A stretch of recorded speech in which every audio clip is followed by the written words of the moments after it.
Hello పిల్లలు, ముందుగా మనము ఆల్ఫాబెట్ సి బిగ్ సైజులో రాసి తర్వాత కిందనే మరొక సి డ్రా చేసి కర్వ్డ్ లైన్తో రెండింటిని జాయిన్ చేసాము. అలానే పైన ఆల్ఫాబెట్ టీ డ్రా చేసి పక్కన వన్ లైన్ పైన మళ్ళీ స్లీపింగ్ లైన్ డ్రా చేసి నేను ఇన్సైడ్ కార్టూన్ పిక్చర్ లాగా నేను ఐస్ డ్రా చేశాను. 2 సర్కిల్స్ డ్రా చేసి ఇన్సైడ్ మళ్ళీ సర్కిల్ తోటి ఫిల్ చేశాను. ఇప్పుడు నేను మౌత్ కర్వ్డ్ లైన్ డ్రా చేస్తున్నాను. తర్వాత పిల్లలు నేను బ్రష్ పెన్స్ తోటి దీనికి గ్రీన్ కలర్ వేస్తున్నాను. మీరు బ్రష్ పెన్స్ కానీ యూస్ చేయొచ్చు, లేదా colour pencils, crayons, water colours ఏదైనా యూస్ చేయొచ్చును. అది మీ చాయిస్. పిల్లలు చూస్తున్నారు కదా, చాలా సింపుల్గా మనకి ఆల్ఫాబెట్ సి తోటి చాలా ఈజీగా మ్యాంగో డ్రా చేయడం అయితే చాలా ఈజీగా వచ్చేసింది కదా.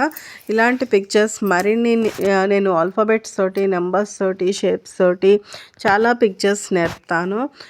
మీరు నా ఛానల్ని సబ్స్క్రైబ్ చేసుకున్నట్లయితే సబ్స్క్రైబ్ చేసుకోండి. మీకు నచ్చినట్లయితే లైక్ చేయండి. అలానే మీ ఫ్రెండ్స్కి షేర్ చేయండి పిల్లలు. ఓకే పిల్లలు, నెక్స్ట్ వీడియోలో కలుద్దాం.